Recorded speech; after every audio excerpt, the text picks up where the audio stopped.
This is the best of the Rocker Morning Show with Meatball and Mark. Cassandra, you're on with Mark and Meatball. Hey. Hello, Cassandra. How are you? I'm good. How are you guys? Fantastic. Thank you. Now, do we address you as Cassandra or Elvira? Which one?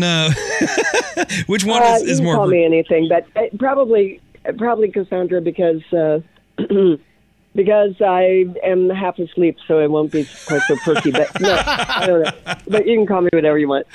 Gotcha. Well, we would like to welcome you to the Rocker Morning Show. It's a pleasure to have you on with us. Yeah, pleasure to be here. Now, your book, Yours Cruely, Elvira, Memoirs of the Mistress of the Dark, this actually came out last year, but it's still a great read. It covers your life, love of all things macabre and dark. Now, there's some really tough subjects in this book, as well as, a little bit of love in there, too. How was your experience putting all this together? Oh, wow. It was something I was thinking about for about 15 years and writing down little stories here and there when I'd remember something. Finally, my friend Pamela DeBar, who wrote I'm With the Band, she's like a major groupie, she's the one who said, if you don't get a book deal, get an agent and get a book deal, you will never write this book. And she was absolutely right. So I went out, got her agent, as a matter of fact, and got a book deal, and then I had to set my butt down and write it. That was the hard part.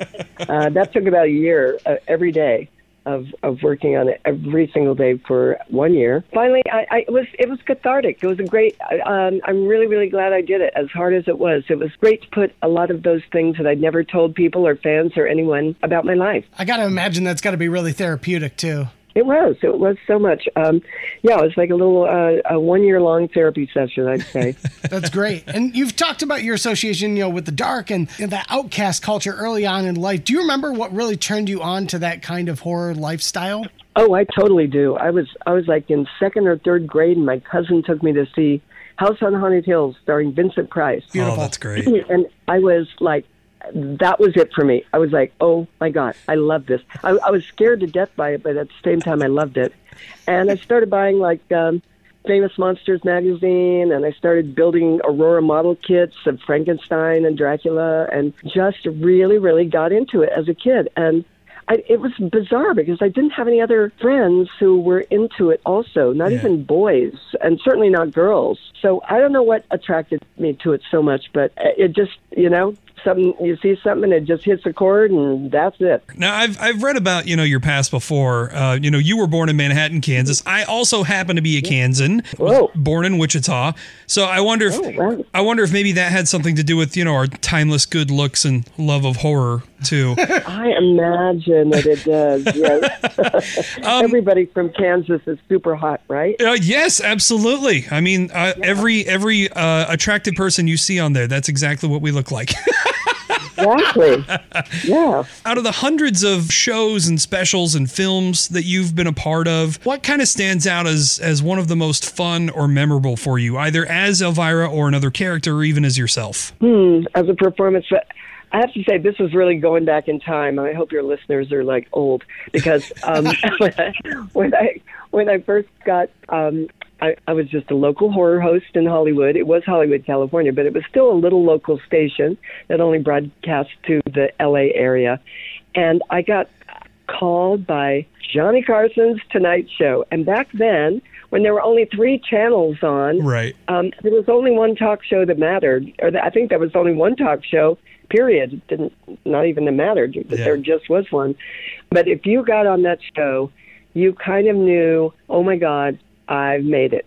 He made so many stars, people that appeared on his show that became famous later. So that appearance really kind of knocked my socks off. I couldn't believe it, that I was actually going on that show. And that was pretty life-changing. Were you on as Cassandra or were you on as Elvira at that point? I was on as myself. Okay, that's awesome. Amazing.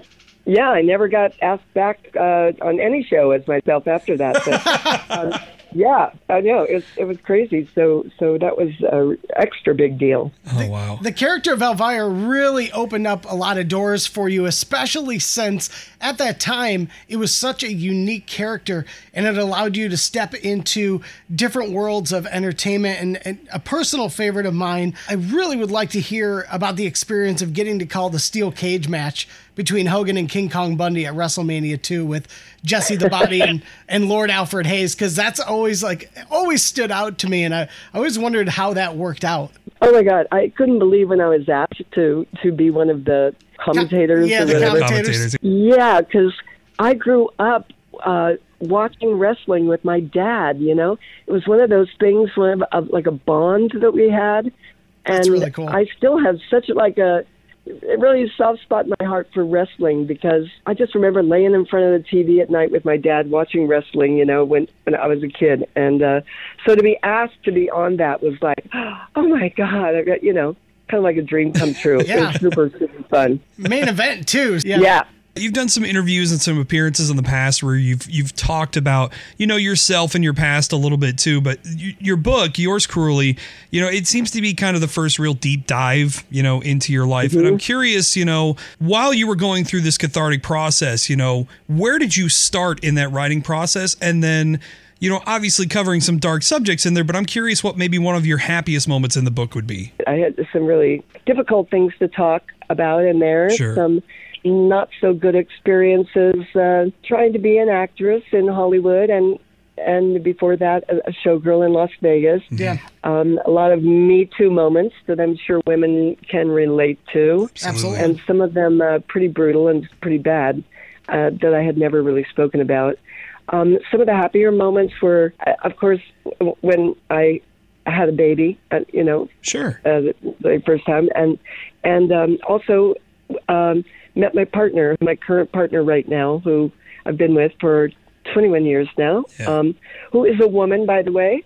And people kind of found that shocking when my book came out last year. But yeah, there's really happy moments, and there's really, really hard moments Sure. in there that I had to slog through. There were a lot of days I didn't want to go to work because I knew I had to write about a subject that was really kind of awful. Sure. Well, in the chapters as you read through there, you know, you read through the tough stuff that you've been through. I'm pretty sure nobody's going to say anything about who you want to love at this point, because honestly, I think whoever you want to love is perfectly okay with everybody as long as you're getting some love now. Well, thank you. Good for you.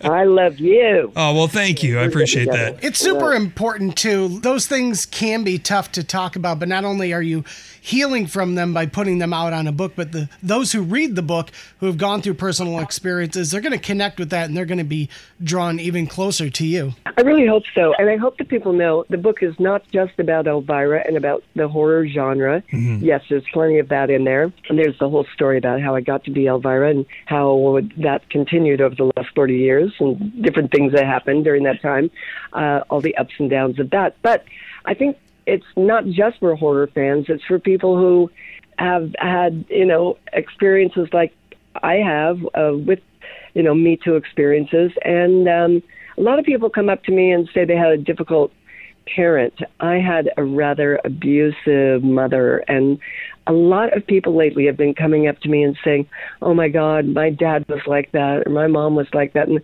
it was just so great to know that you went through the same thing and you survived and you know, accomplished what you did. So that kind of thing, I really love connecting with people out there over those things. Well, Yours Cruely, Elvira, Memoirs of the Mistress of the Dark, special paperback edition out now on Amazon with some new exclusive content, not in the original publishing of the book. Cassandra, this has been an absolute pleasure, a.k.a. Elvira, Mistress of the Dark. Thank you so much for your time today. Great meeting you. Oh, thank you, guys. And have a happy Halloween. Okay? You too. Live weekday mornings from 6 to 10 and on demand in the Rocker app. It's the best of the Rocker Morning Show on 107.7 RKR.